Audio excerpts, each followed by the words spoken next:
All right, back for another one. We're still down waiting on parts. Shipping's been quite slow lately. It's getting a little bit frustrating, but in the meantime, I've just been doing a lot of busy work that needs to be done anyhow.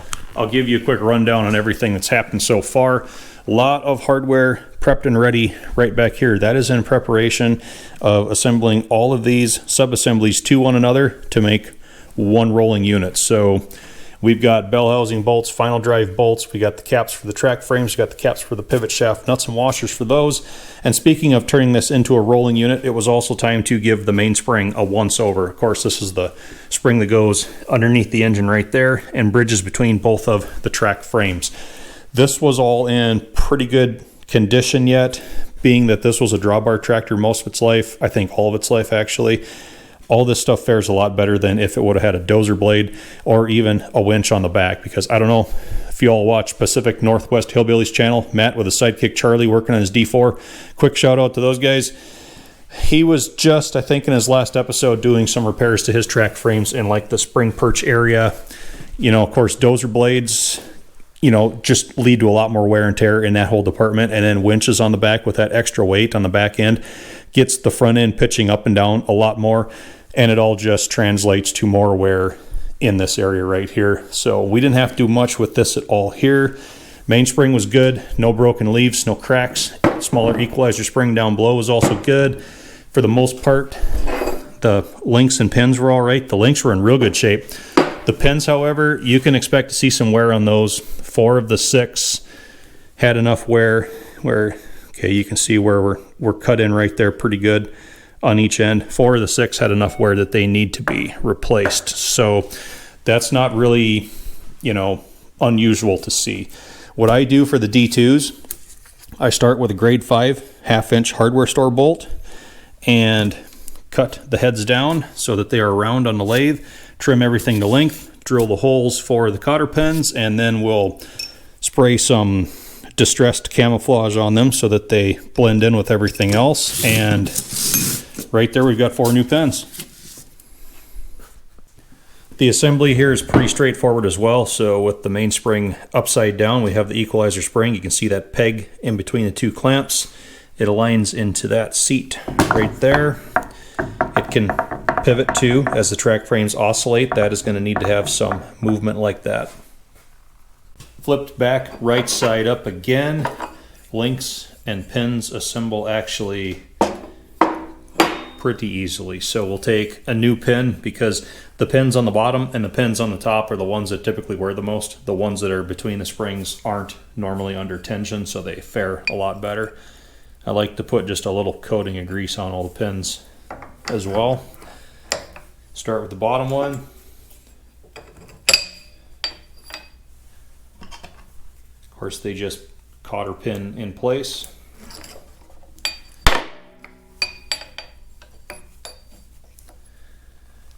Now for the one in the middle, that's just like a limiter, like a travel stop. So when everything articulates, this pin is going to come up against the bottom of the mainspring, and that's going to keep the equalizer spring from having to flex so far that it might break. So they're important to have in there, but they aren't, like I said, under the same amount of tension as the upper and the lowers. So then on the top, you have the adapter that attaches everything to the engine block. That just pins in place as well.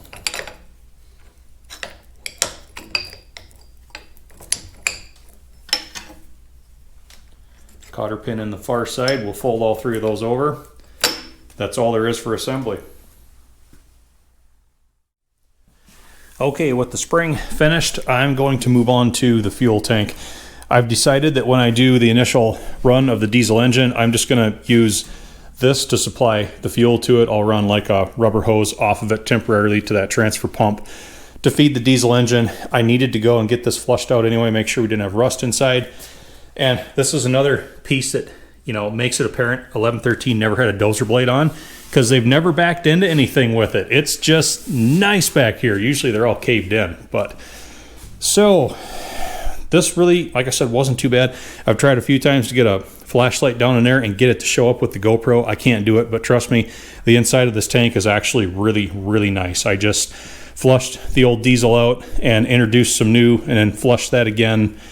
It's really, really good. So I did find the original strainer that goes in the hole here. The top flange had cracked off apparently, and this was laying down in the bottom of the tank. So that's not a huge deal. I've got more. So that's just a brass strainer screen, and goes on the top here. Snap ring holds it in place. There we are. So that's been addressed. Now, a curious thing though, this is the dipstick that gives you the fuel level read in the tank. Goes in just like that. For some reason, even though the inside of the tank is really, really nice, this thing has a lot of pitting on it. 2 different areas where it's like rust really got to it. And this is just how I pulled it out. There wasn't any fresh rust on it. So I don't know if this was maybe changed out from a different machine at one time.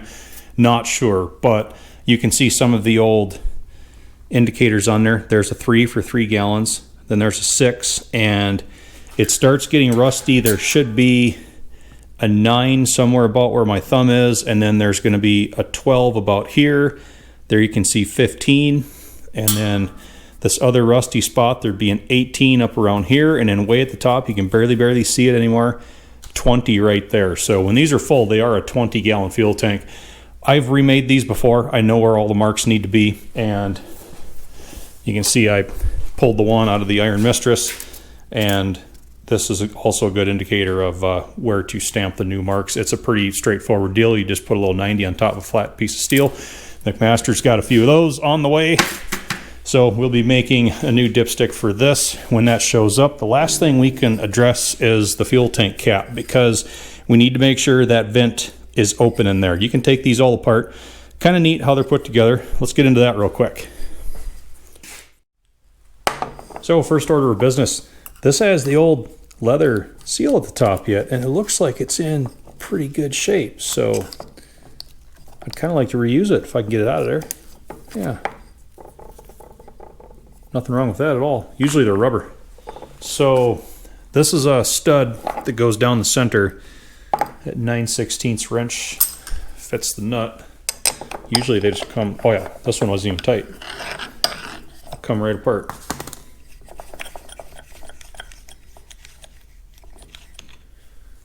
And rather heavy washer beneath that. And we have a lighter washer here. There we go. Old dried up cork gasket on the back. We'll peel that off and make a new one of those. And then under that, it's kind of like a coarse Brillo pad material in here. They kind of get, I think that's some cork sticking to it, but they tend to get, there is a little bit of dust that migrates in here too, so I like to work these out, clean them up anyhow. Yeah, see, it's on a strip, basically just rolled up. So the outer one comes out too, should be all same material.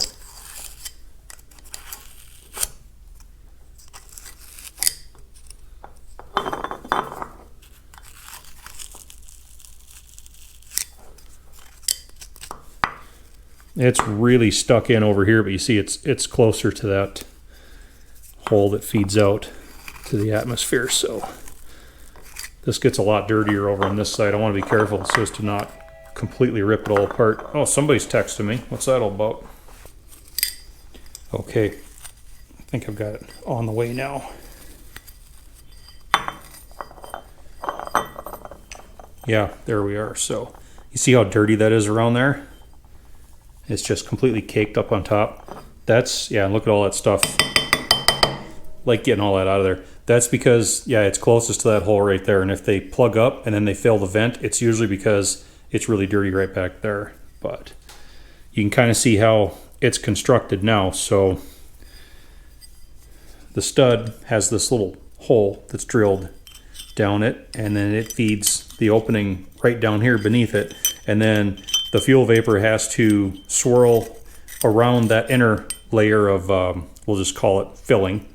And then it passes through a hole here, and then it has to go through that second layer, and then it finally gets over to the hole that feeds to the outside. So it's not just a straight shot. It's got to go through the stud, into here, around, into the outside, around, and then it can finally make its way out. So that's why I like to take these apart, make sure they're all cleaned up. Okay, so coming back to you, I realized I explained this wrong. All right, I was standing here cleaning parts and I thought, okay, you dummy. So yeah, my brain is still like caught in the auto industry. I call it brain damage, by the way, where it's like I'm still like primarily thinking about the generation of, you know, fuel vapors, hydrocarbons, and then trapping them. So I tend to think of things as escaping a fuel tank still.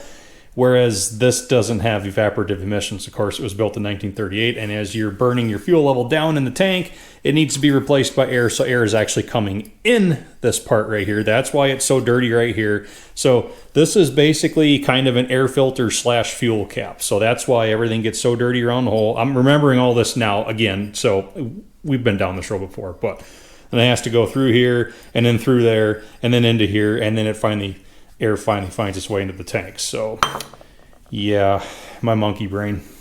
Anyway, we got all of the media cleaned up, made sure the center hole of that stud was still open. So we just fill the cavities again.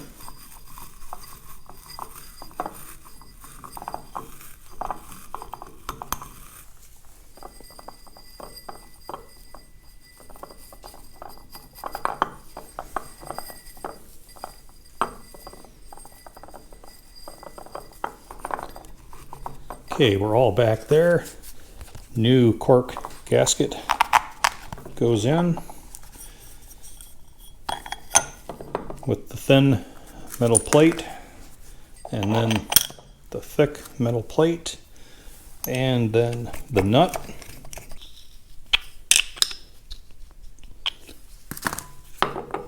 And finally, the original leather gasket, which is just so cool.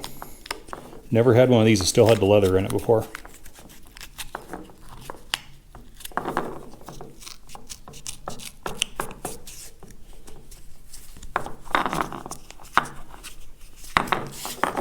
And there we are. There's a good fuel cap. Air filter.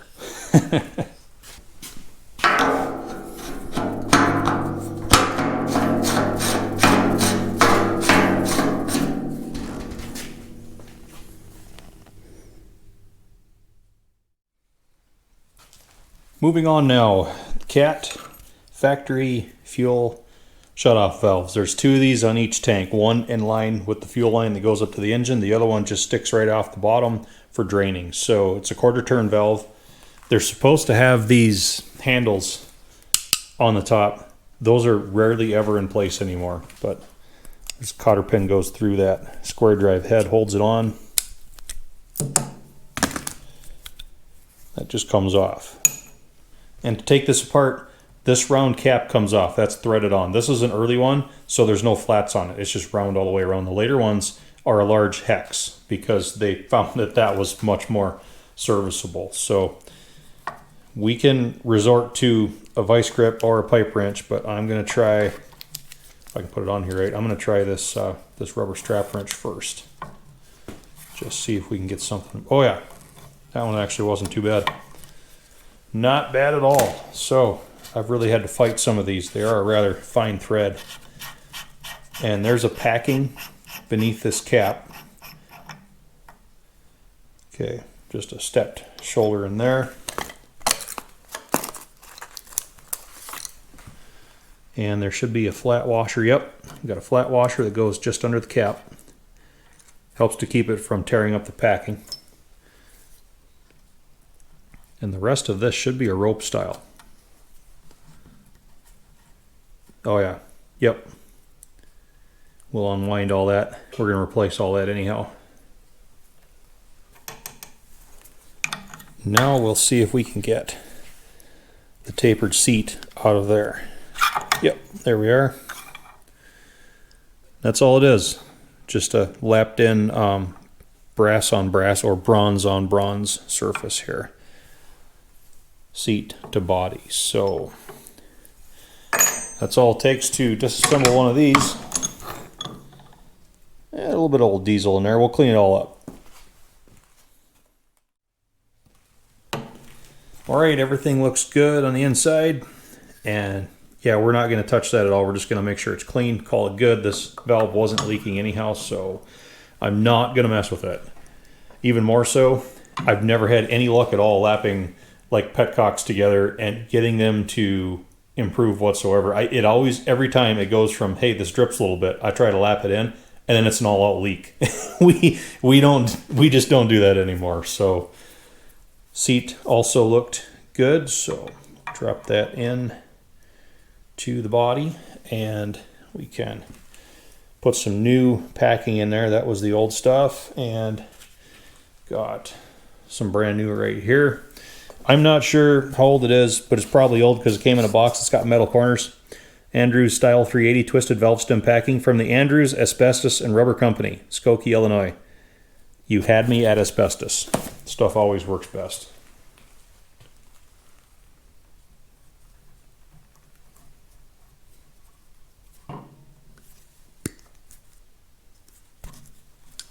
Just trim off the excess, put that back in a box. I like to wind it around really well.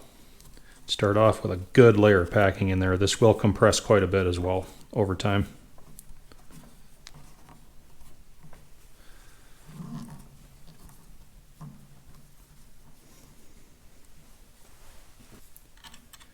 Washer goes over the top, followed by the cap.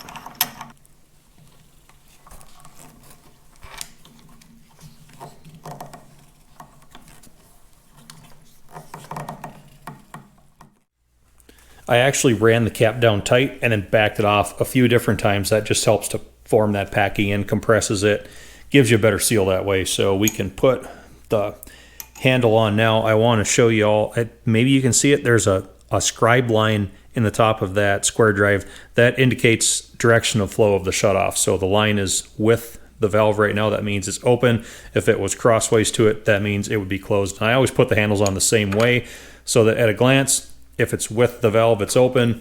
If it's 90 degrees to it, you know it's closed. So before I put this on, I'm going to throw this chunk of cork on there because these are just like a bronze, and the handle is metal.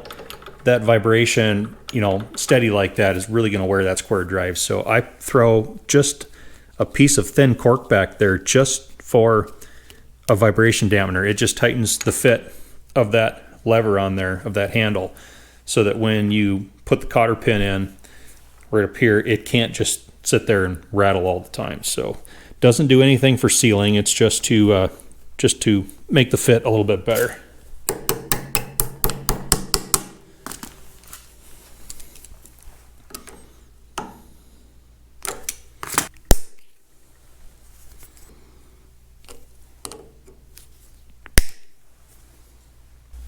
So we've got a couple more pieces ready for the assembly process. I did all the same steps to the fuel tank drain valve and put a new handle on that. This is a reproduction handle, and the Antique Caterpillar Machinery Owners Club is currently selling these out of their store. So just punch in ACMOC. It'll bring you either to the main page or the bulletin board of the store. Just click on store.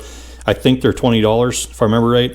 For that price, it doesn't pay for me to try and sit here and make one. So yeah, we got a good handle on each valve, so we'll get this one so it wants to sit. There we are. It's going to cooperate now. All right, that part's finished. Big news, everybody. Part showed up a few minutes ago. So wham bam, we put this thing back together, and all right, we didn't really think this through. I should have had this closer at hand, but we're holding water. That's right. Nothing's leaking out yet.